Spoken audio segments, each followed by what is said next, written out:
ça c'est un point très intéressant parce que Nadia a fait une vidéo et j'ai très envie d'avoir ton point de vue. C'est une vidéo qui a été très très intéressante. C'est beaucoup d'hommes pensent qu'il faut choisir une femme de la campagne qui vient de la campagne plutôt qu'une femme de la ville, parce que la théorie des hommes, c'est que les femmes de la campagne qui viennent de la campagne, qui viennent des petites villes en Ukraine, parce que on parle par exemple d'une femme qui vient de Tcherkassy par rapport à une femme qui vient d'Odessa ou de Kiev ou de Kharkov, que ces femmes-là vont être moins exigeantes, qu'elles vont avoir moins des goûts de luxe, moins prétentieuses, etc. Et Nadia, dans sa vidéo, elle disait que absolument pas, que c'était vraiment une erreur de la part des hommes de faire cette analyse-là, parce que elle trouvait que les femmes qui viennent de la campagne, enfin qui viennent de conditions plus simples, sont souvent plus exigeantes et moins au courant, moins au fait de la vie moderne et de la vie à l'étranger, et que pour ces femmes-là, l'adaptation sera au contraire beaucoup plus difficile, et souvent elles sont moins éduquées aussi, et ce qui rend la chose beaucoup plus difficile. Toi, avec ton expérience, ce serait très intéressant que toi tu donnes ton point de vue par rapport à ça. Je te prends de court là, t'as pas préparé la question, mais selon ton expérience, qu'est-ce que tu en penses? Écoute. Tu comprends la question? Oui, je comprends la question, mais en fait, il y a deux parties de la réponse. D'un côté, ça peut paraître un raisonnement assez logique, c'est-à-dire vraiment une femme qui est habituée aux conditions beaucoup plus simples et modestes, peut-être elle ne sera pas perturbée par les mêmes conditions. Disons, si par exemple l'homme aussi vient d'un petit village, etc., peut-être ça ne posera pas de problème. En fait, ça peut être vrai. Il ne faut pas nier rien. Dans cet univers, tout est possible. Mais moi, de plus en plus, avec mon expérience, comme tu as dit, je comprends qu'il faut toujours éviter les généralisations et qui peuvent devenir les clichés et même les préjugés qui peuvent donner les filtres. Parce que ce n'est pas... Les conditions de vie peuvent influencer la personne, mais en fait, les provinces et même les petits villages et les familles peuvent être différentes. Le milieu d'où viennent les femmes peut être différent chaque fois, pour chaque femme en fait. Un village se différencie d'un autre ici chez nous. Et par exemple, là, ils peuvent être un village simple, mais avec, je ne sais pas, un club et le public, les habitants beaucoup plus développés à l'intérieur que les autres. Alors ici, ce serait plus efficace d'éviter les généralisations et quand même regarder le cas concret. C'est la personne même qui compte très souvent et pas le fait quel est le nombre d'habitants de son village, de sa ville. Oui, c'est ça. Il faut regarder chaque personne et tout de suite demander quelles sont ses exigences, quelles sont ses attentes et de prendre connaissance, de faire connaissance plus près de la personne. Alors, ce qui permettrait de ne pas perdre de vue une perle, en fait, et dans la ville, j'ai rencontré les personnes très modestes. Et il y a des personnes, même par exemple les femmes, qui, ayant habité dans la ville, ayant goûté beaucoup de luxe, et ayant compris que le luxe même, en tant que le luxe, ne leur remplit pas de satisfaction de la vie, de bonheur, etc. Ils sont prêts parfois à renoncer à ce degré de luxe pour trouver la personne qui leur chauffe au cœur. Oui, ça c'est vrai. Oui. Ça, c'est tout alors à fait vrai, ça dépend. Ouais. Tandis que par exemple les femmes des petits villages provinciaux, ils peuvent par exemple avoir aussi un cliché où dire ah voilà un prince qui est venu d'étranger, d'un pays riche, va maintenant remplir tous mes rêves. Ouais. Et maintenant, voilà le moment qui est venu. Alors, malgré les conditions modestes auxquelles ils sont habitués. Alors, il y en a beaucoup qui pensent comme ça quand même. Hein. Il y en a. Il y en a un certain nombre. Il y en a. Peut-être il ne se dévoile pas tout de suite, bien sûr, pour ne pas faire peur aux hommes, mais il y en a. Qui pensent que l'homme va la sortir de tous ses problèmes. Oui, de tous ses problèmes. Il va tout de suite, par un bâton magique, ce prince, je sais pas, ce prince du monde extérieur va maintenant lui porter une étoile de bonheur, de luxe, etc. Et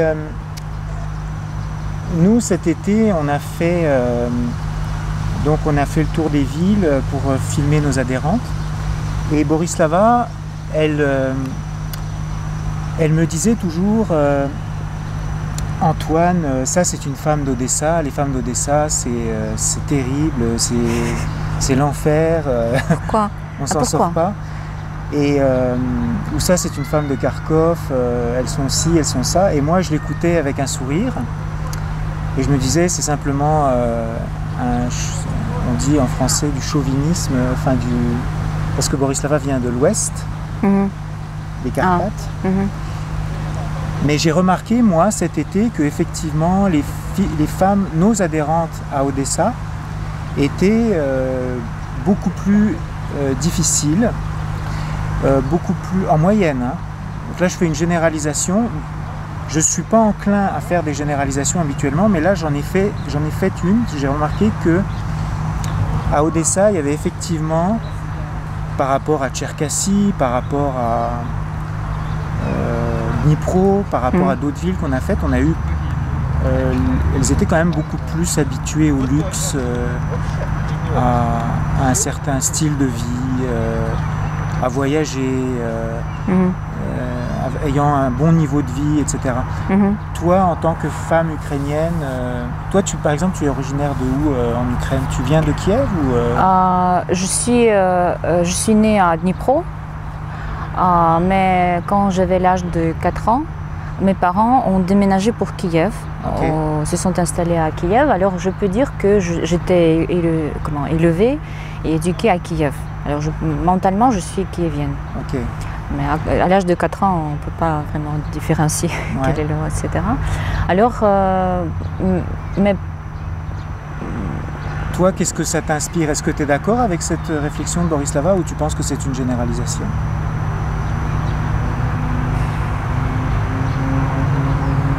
C'est pas facile, hein, C'est pas facile parce que je comprends que si vous avez cette observation que tu as faite parmi les femmes d'Odessa, c'est une observation que tu as le droit de faire en fait, ayant une certaine population, une certaine quantité de cas que vous avez, auxquels vous avez fait affaire. C'est ça. Alors, ayant traité certains nombres de cas, tu as dit ah bon, parmi ces cas, je peux faire une généralisation, mais pas pour toutes peut-être, parce que vraiment malheureusement, chaque ville a certaines qualités mentales. On peut dire même un pays différent, mais ça dépend aussi de la personne. Si la personne a choisi une approche de la vie consciente et à quel point elle est réceptive à ces clichés qui lui sont imposés dans sa vie natale, par exemple. Si elle a choisi en général de s'éduquer, de s'occuper du perfectionnement de soi-même, etc., de la psychologie, alors elle sera peut-être plus libre de tous ces peut-être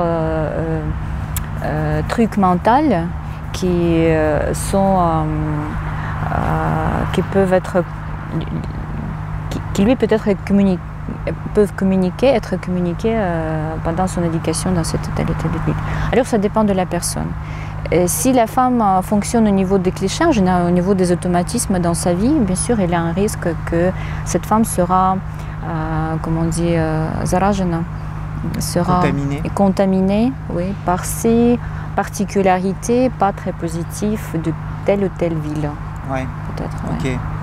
Oui, parce que justement, tu viens de Dnipro, on était à Dnipro.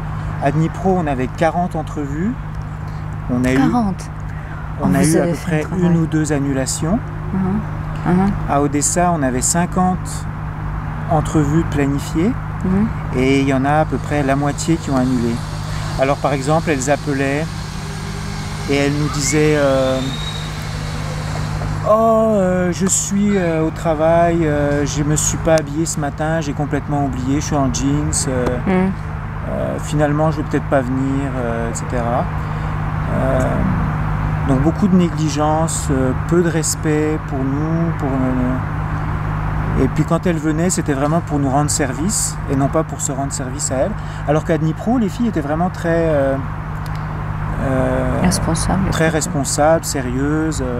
Donc c'est un échantillon, mais en tout cas on a noté à ce niveau-là une différence.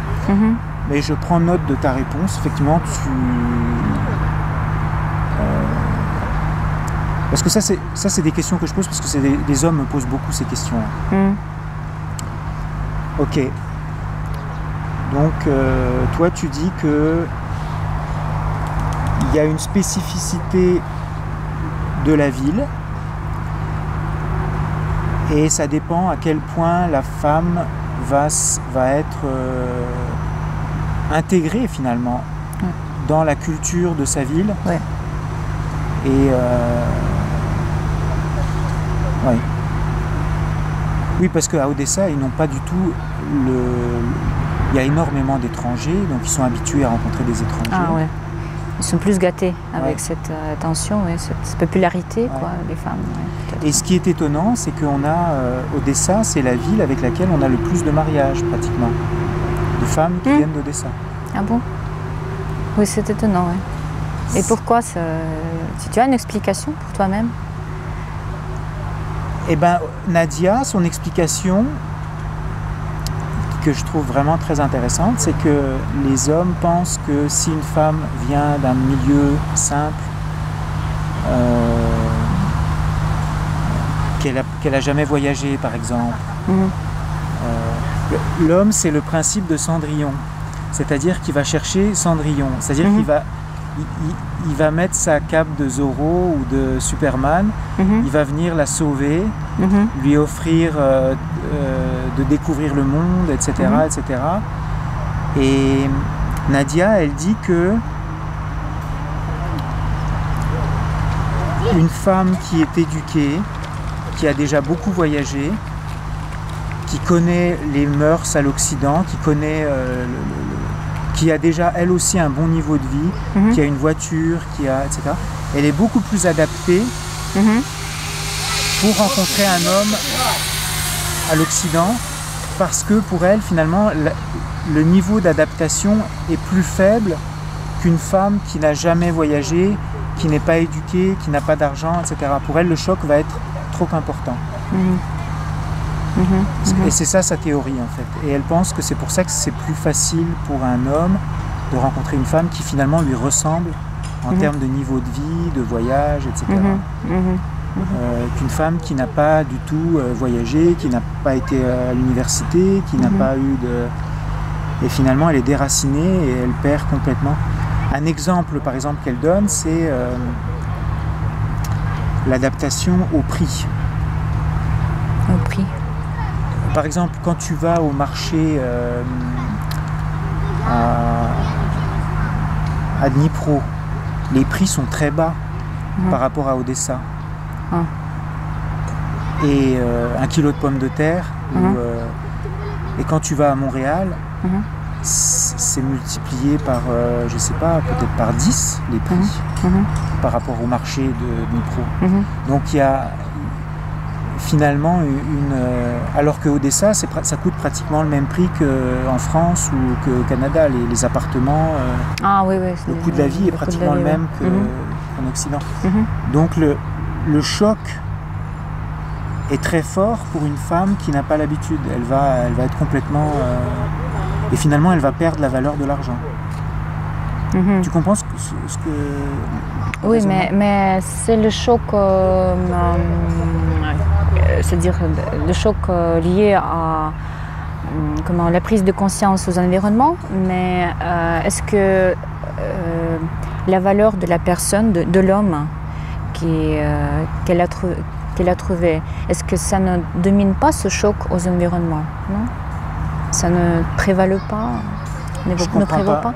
C'est-à-dire que la valeur, le fait même de trouver la personne, l'homme bien-aimé, est-ce que ça ne surclasse pas finalement? Oui. Ah bah oui, sûrement, oui.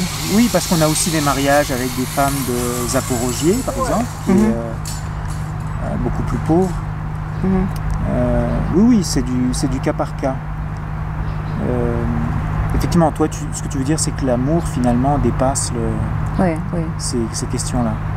Et le soutien peut-être de l'homme qui aide la femme de s'adapter moralement, explication, toujours la tolérance, patience, surtout, peut-être ça dépend de l'homme aussi. Et sa capacité d'adoucir à la femme cette période d'adaptation. Peut-être ça dépend aussi quel degré de patience l'homme a pour cette personne en prenant connaissance que c'est un choc culturel pour elle. Peut-être c'est ça aussi qui compte. Oui, c'est vrai. Oui, c'est aussi une bonne analyse.